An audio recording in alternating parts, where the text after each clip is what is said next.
فسبحان الله بكرة وأصيلا لا إله إلا الله والله أكبر الله أكبر ولله الحمد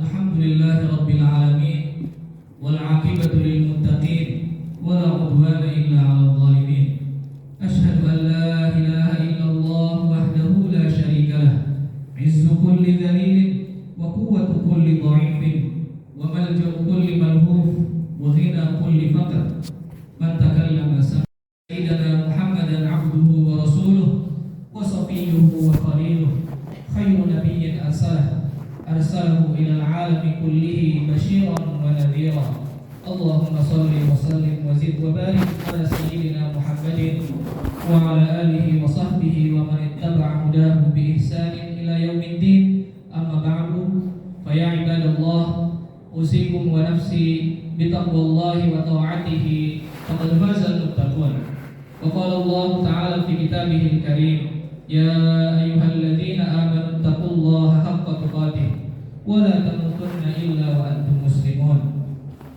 Jamaah hadirin Idul Adha yang dimuliakan oleh Allah Subhanahu wa taala, segala puji bagi Allah yang telah mengumpulkan kita pada hari ini, hari yang penuh kemuliaan dan kebahagiaan, hari raya Idul Adha bagi seluruh umat Islam.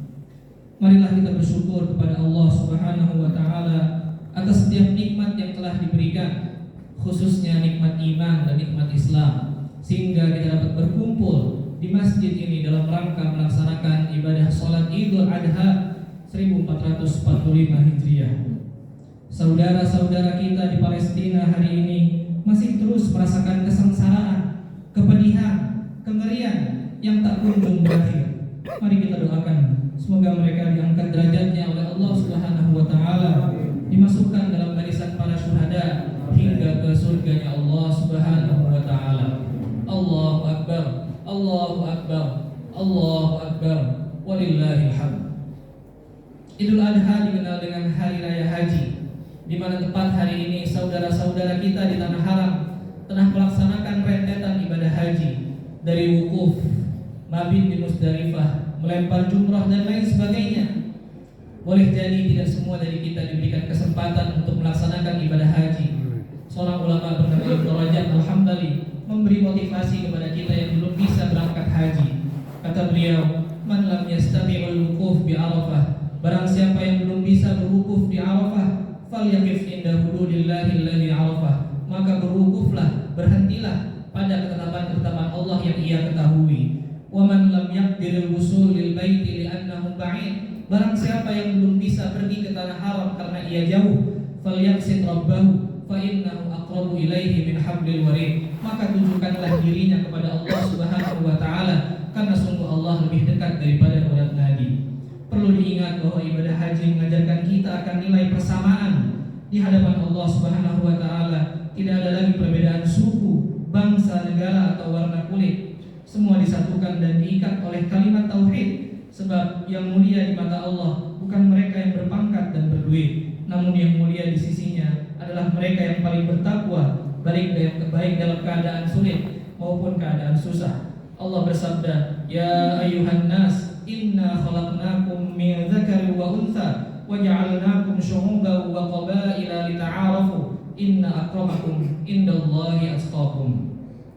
Hadirin jamaah Idul Adha yang dimuliakan oleh Allah, dua momentum ibadah yang sedang kita saksikan hari ini tidak bisa kita lepaskan dari sosok Abul Anbiya, Nabi Ibrahim alaihissalam. Sosok yang dijuluki sebagai Khalilullah ini merupakan nabi yang secara tegas Allah sebutkan dalam Al-Quran untuk kita menjadikannya suri tauladan. Allah berfirman, "Qad kanat lakum uswatun hasanatun fi Ibrahim walladzina ma'ah." Sungguh benar ada suri tauladan yang baik bagimu pada diri Nabi Ibrahim dan orang-orang yang bersamanya. Di mata para pembencinya, Nabi Ibrahim hanyalah anak muda biasa. Sebagaimana dalam kisah penghancuran berhala, mereka berkata, "Qalu sami'na fatan yadhkuruhum yuqalu lahu Ibrahim." Kami mendengar bahwasanya ada orang yang menghancurkan berhala-berhala kami bernama Ibrahim. Namun di mata Allah, Nabi Ibrahim adalah ummah. Inna Ibrahim kana ummatan qanitan lillahi hanifan wa lam yakun minal musyrikin. Sungguhnya Ibrahim adalah ummah, sosok panutan yang patuh kepada Allah, hanif, lurus, dan bukan termasuk orang-orang musyrik. Dari sini kita belajar bahwa boleh jadi orang berprasangka apapun tentang kita, maka cukupkanlah penilaian Allah yang menjadi tolak ukurnya. Allahu Akbar, Allahu Akbar, Allahu Akbar, walillahil hamd. Hadirin jamaah salat Idul Adha yang dimuliakan oleh Allah. Pelajaran pertama yang dapat kita ambil dari Nabi Ibrahim adalah kuatnya kesabaran dan keyakinan pada Allah Subhanahu wa taala. Ini bisa kita lihat saat diperintahkan untuk meninggalkan anak dan istrinya di lembah yang tandus. Allah mengabadikan ini dalam Al-Qur'an, Rabbana inni askantu min dzurriyyati biwadin ghairi dzi zar'in inda baitikal muharram. Sesungguhnya aku telah menempatkan sebagian keturunanku di lembah yang tidak ada tanamannya di sisi rumahmu Baitullah yang dihormati. Ini semua demi menjawab panggilan Allah Subhanahu wa taala. Jika diperhatikan, kepasrahan dan ketaatan pada Sang Rahman dari sisi Nabi Ibrahim bukanlah hal yang mengherankan. Sebab sedari awal Nabi Ibrahim sudah menyerahkan dirinya kepada Allah Subhanahu wa taala, mengorbankan semuanya atas keriduan Allah Subhanahu wa taala. Idz qala lahu rabbuhu aslim. Ingatlah saat Nabi Ibrahim dikata, berserah dirilah. Apa kata Nabi Ibrahim? Qala aslamtu li rabbil alamin.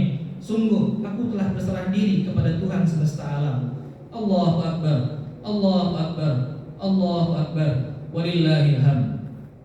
Sisi kesabaran dan kepasrahan Nabi Ibrahim juga dapat kita lihat pada saat mendapatkan wahyu dalam mimpi untuk menyembelih putra satu-satunya yang kala itu masih berumur belasan tahun. Dalam Al-Quran Allah berfirman, falamma balagha ma'ahu as-sa'ya qala ya bunayya inni ara fil manami anni azbahu qala ya abati fa'al ma tu'mar satajiduni insyaallah minas sabirin. Lagi-lagi berkat kesabaran dan kepasrahannya, Allah berikan kabar gembira dengan mengganti Nabi Ismail dengan seekor hewan sembelihan yang akhirnya menjadi syariat kurban hari ini. Inna hadza lahuwal balagul mubin wa fadainahu bidhibhin azim. Sungguh ini benar-benar suatu ujian yang nyata. Kami menebusnya dengan seekor hewan sesembelihan yang besar. Hadirin jamaah Idul Adha yang dimuliakan oleh Allah, ada sejumlah konsep pendidikan yang bisa kita teladani dari kisah Nabi Ibrahim dan putranya, khususnya kepada orang tua dalam berinteraksi kepada anaknya. Pertama, pentingnya sebuah musyawarah antara orang tua dan anak, khususnya ayah, jika anak tersebut sudah menginjak usia dewasa. Sebagaimana dalam ayat yang kita bacakan tadi, falamma balagha ma'ahu as-sa'ya, ketika Nabi Ismail menginjak usia yang layak untuk bekerja. Dalam ayat tersebut Nabi Ibrahim bertanya, "Fanzur madza tara?" Apa pendapatmu? Padahal tanpa bermusyawarah pun, baik ridho atau tidak, Nabi Ibrahim akan menjalankan perintah tersebut. Namun dengan musyawarah akan terjadi sebuah dialog dari dua arah. Inilah pentingnya sebuah musyawarah. Imam Ali radhiyallahu mengingatkan, "Ma halaka mru'un min musyawarah." Tidak akan celaka bagi orang yang ingin bermusyawarah. Hal kedua yang bisa kita teladani dari kisah Nabi Ibrahim dan putranya adalah pentingnya keteladanan seorang ayah bagi anak.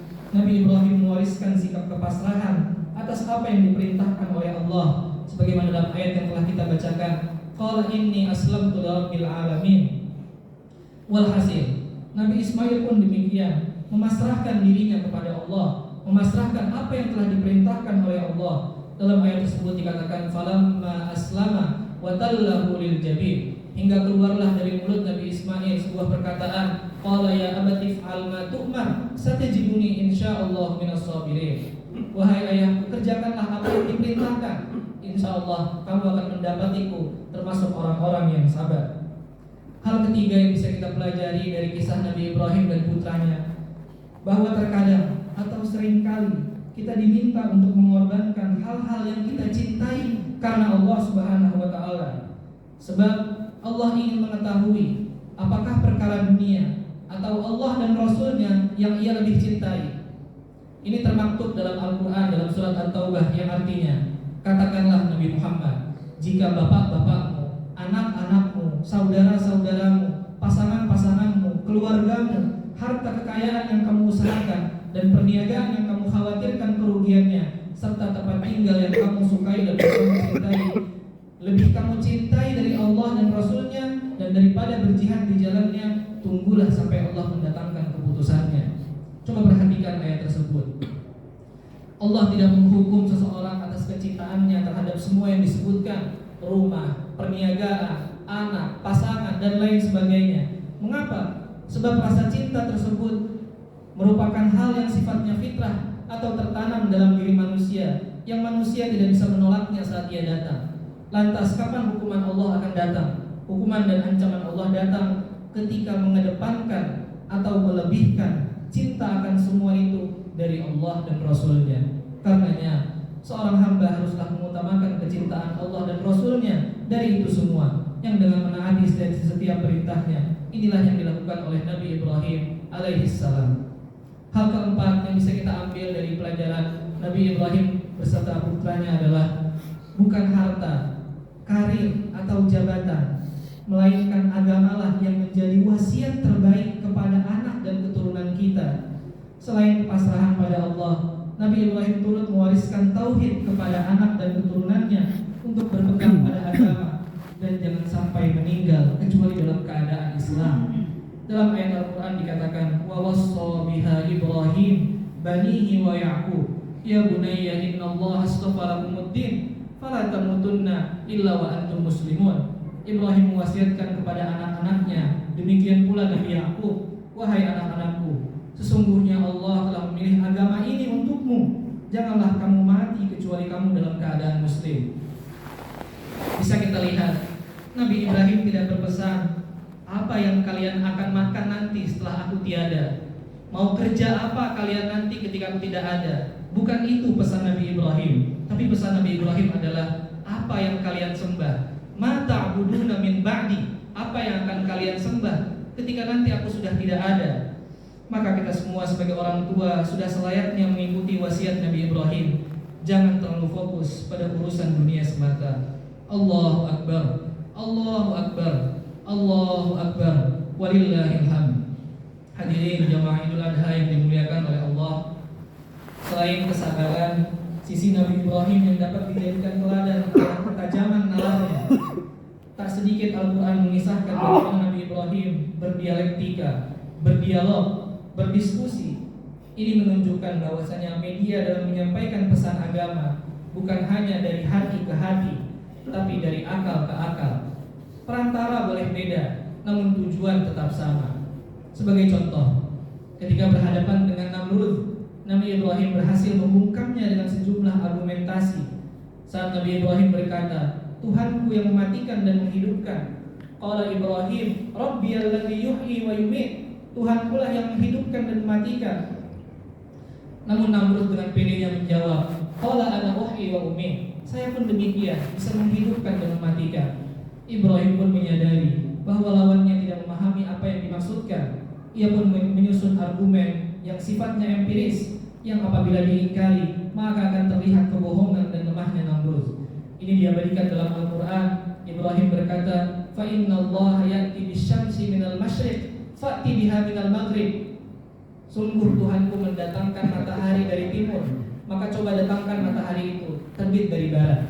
Fabuhital ladzi kafar. Maka Namrud pun terdiam, tidak bisa berkata apa-apa. Begitupun dialog Nabi Ibrahim dengan para pengahap patung, hingga mereka tersadarkan. Nabi Ibrahim menghancurkan berhala-berhala yang ada dan menyisakan yang paling besar. Saat ditanya siapa yang melakukannya, Nabi Ibrahim berkata, qala bal fa'alahu kabiruhum fas'aluhum in kanu yantiqun. Nabi Ibrahim menjawab, sebenarnya patung besar ini yang melakukannya. Coba tanyakan kepada mereka jika mereka dapat berbicara. Para penyembah berhala itu pun tersadarkan, lalu saling menyalahkan satu sama lain. Namun kebodohan menyelimuti mereka, sampai mengatakan kepada Nabi Ibrahim, bukankah engkau tahu bahwa berhala itu memang tidak dapat berbicara? Maka dengan tegas Nabi Ibrahim pun mengatakan, qala afata'buduna min dunillah ma la yanfa'ukum syai'an wa la yadurrukum. Kalau tahu begitu, mengapa kamu menyembah sesuatu selain Allah yang tidak dapat memberi manfaat sedikit pun dan tidak pula mendatangkan kemudaratan kepada kamu? Hadirin jamaah salat Idul Adha yang dimuliakan oleh Allah, dari sejumlah cerita atau ayat berdialognya Nabi Ibrahim dengan kaumnya, ada beberapa pesan atau poin yang bisa kita ambil. Yang pertama, Allah memberikan manusia akal untuk berpikir. Dengannya manusia bisa mengenal yang baik dan buruk. Bahkan dengan akal pun manusia bisa mengenal Allah. Maka kurang tepat jika ada yang beranggapan bahwa agama ini bukan dengan akal. Sebab akal adalah salah satu media manusia mendapatkan ilmu, dan dengan akal jugalah kita diberikan beban ibadah atau yang disebut dengan taklif. Sejumlah ayat dalam Al-Quran meminta kita untuk berpikir. Afala tatafakkarun, inna fi dzalika laayatin liqaumin yaqilun, afala ta'qilun. Bahkan Al-Quran mencela mereka yang memiliki akal tapi tidak mempergunakannya dengan baik, bahkan menghinanya lebih hina daripada hewan ternak. Balhum adall, ulaika kal an'am balhum adall. Poin kedua yang bisa kita ambil dari kisah Nabi Ibrahim beserta kaumnya adalah media atau cara berdakwah terkadang berbeda dari satu kondisi ke kondisi yang lainnya. Sejatinya statement yang ingin disampaikan Nabi Ibrahim adalah perihal keesaan Allah. Dialah satu-satunya Tuhan yang berhak disembah. Namun melihat tingkah Namrud yang angkuh hingga mengaku Tuhan, maka disusunlah argumentasi untuk berdialog dengan Namrud. Poin yang terakhir atau yang ketiga, dari Nabi Ibrahim kita belajar bahwa seorang dai ialah mereka yang memberikan pengaruh al-mu'athir kepada lingkungan dan masyarakatnya, bukan justru yang terpengaruh al-muta'athir. Kita adalah umat terbaik yang diutus oleh Allah, bukan karena kita banyak jumlahnya, tapi karena kita saling mengingatkan dalam kebaikan, amar ma'ruf nahi munkar. Dalam Al-Quran dikatakan, kuntum khaira ummatin ukhrijat linnas ta'muruna bil ma'ruf wa tanhauna 'anil munkar. Kita adalah umat terbaik karena kita melakukan aktivitas amar ma'ruf nahi munkar. Hadirin jamaah Idul Adha yang dimuliakan oleh Allah, sebelum menutup, dari Nabi Ibrahim kita belajar bahwa dakwah harus disesuaikan dengan konteks dan zamannya. Namrud dan para penyembah patung adalah tantangan dakwah pada masa Nabi Ibrahim. Kini patung-patung itu menjelma menjadi pemikiran-pemikiran materialisme, hedonisme, liberalisme, dan lain sebagainya. Namrud yang dulu dihadapi Nabi Ibrahim kini menjelma dengan tantangan pemikiran yang menyebar layaknya virus. Perlu diingat, Nabi Ibrahim adalah sosok pencari kebenaran. Imam Ali radhiyallahu anhu pernah mengingatkan kita, janganlah kenali kebenaran dari seseorang, sebab seseorang bisa salah. Tetapi carilah kebenaran itu, maka kalian tahu siapa orangnya. La ta'rifil haqqa minar rijal, i'rifil haqq ta'rif rijalahu. Kenalilah kebenaran, maka kalian tahu siapa orangnya. Semoga momentum Idul Adha kali ini bisa membuat kita ingat kembali makna pengorbanan, baik dalam mengajar, mendidik, berdakwah, dan menyampaikan kebenaran. Barakallahu li wa lakum fil Qur'anil azim, wa nafa'ani wa iyyakum bima fihi minal ayati wadh-dhikril hakim, wa taqabbalallahu minni wa minkum tilawatahu innahu huwas samiul alim. Aqulu qawli hadha wa astaghfirullah li wa lakum wa lisairil muslimina wal muslimat wal mu'minina wal mu'minat fastaghfiruh innahu huwal ghafurur rahim.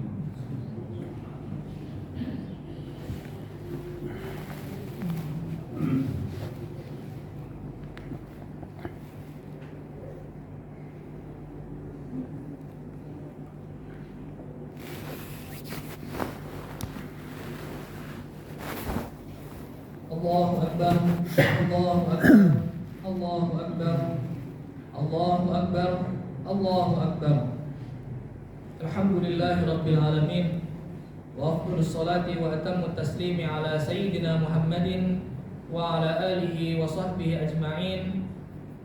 Fa ya ayyuhan nas ittaqullaha fima amara wantahu amma naha wa zajar, wa alamu anna Allaha amarakum bi amrin bada'a fihi bi nafsihi wa thanna bi malaikatihi bi qudsihi wa qala ta'ala innallaha wa malaikatahu yusalluna 'alan nabi ya ayyuhalladzina amanu sallu 'alaihi wa sallimu taslima. Allahumma salli wa sallim ala sayyidina Muhammadin wa ala alihi wa sahbihi wa sallama tasliman katsira. Wa وارض اللهم عن الخلفاء الراشدين أبي بكر وعمر وعثمان وعلي وعن بقية الصحابة أجمعين والتابعين وتابع التابعين لهم بإحسان إلى يوم الدين وارض عنا معهم برحمتك يا أرحم الراحمين. Mari kita mengangkat kedua tangan kita berdoa kepada Allah Subhanahu wa taala di hari raya Idul Adha 1445 Hijriah ini. Allahumma ighfir lil muslimina wal muslimat wal mu'minina wal mu'minat al ahya'i minhum wal amwat innaka sami'un qaribun mujibud da'awat wa ya qadiyal hajat. Rabbana zalamna anfusana wa in lam taghfir lana wa tarhamna lanakunanna minal khasirin. Allahumma aslih lana dinana alladhi huwa 'ismatu amrina wa aslih lana dunyana allati fiha ma'ashuna wa aslih lana akhiratana allati إليها معادنا واجعل الحياة زيادة لنا في كل خير واجعل الموت راحة لنا من كل شر. اللهم انصر المسلمين المجاهدين في فلسطين وفي كل مكان وفي كل زمان يا أرحم الراحمين. ربنا آتنا في الدنيا حسنة وفي الآخرة حسنة وقنا عذاب النار. عباد الله إن الله يأمر بالعدل والإحسان وإيتاء ذي القربى وينهى عن الفحشاء والمنكر والبغي يعظكم لعلكم تذكرون. فاذكروا الله العظيم يذكركم واشكروه على نعمه يزدكم ولذكر الله أكبر. ثم السلام عليكم ورحمة الله وبركاته.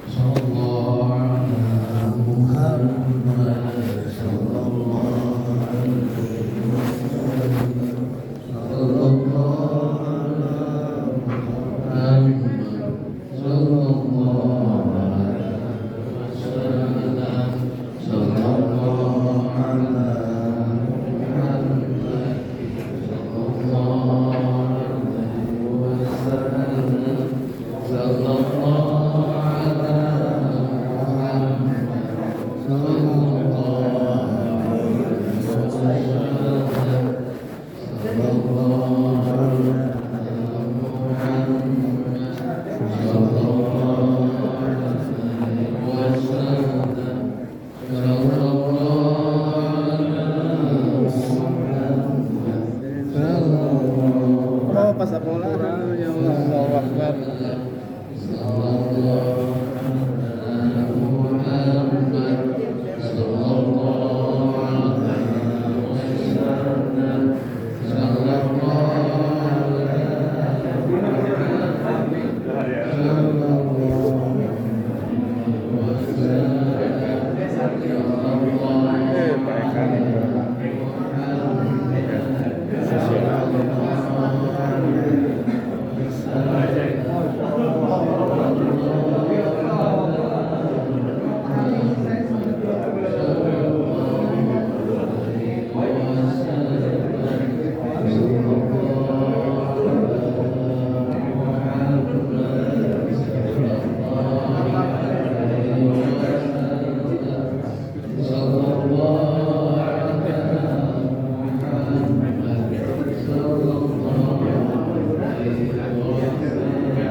Bapaknya siapa ya? Enggak, yang itu. DC hijau enak. Yang itu tuh. Orang baju putih. Yang kayak Arab. Yang lurusan Nabi. Iya. Iya. Anaknya DC hijau. Tahu lupa. Tahunya pas grup gitu kan, ada itu. Wah, nggak tahu. Kan waktu itu di grup orang tua. Sehat, baik Kak.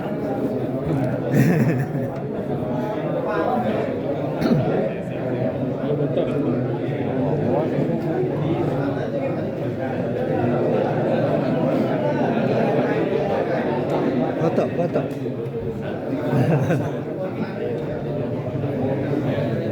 Ya, foto kita. Foto. Foto. Ya, duduk kita, duduk. Ayo, duduk. Ayo, duduk. Enak. Duduk. Ah.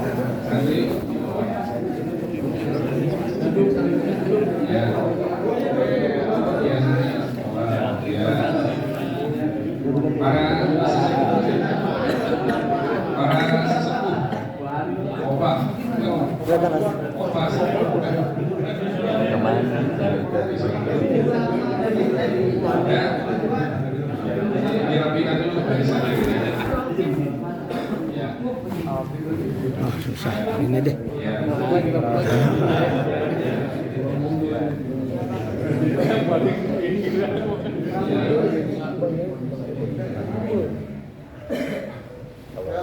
Dapat lah ya.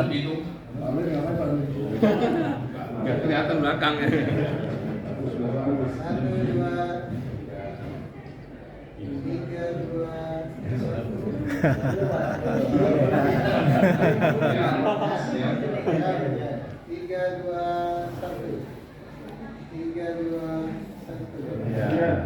Yang makan belum?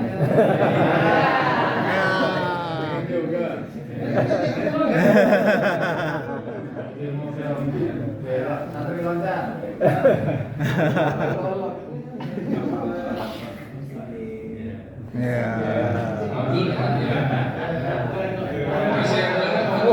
Oh, masih ada.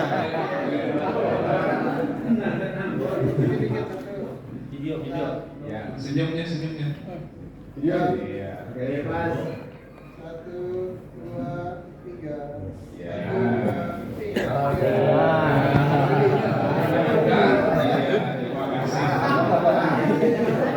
Alhamdulillah. Sini aja deh.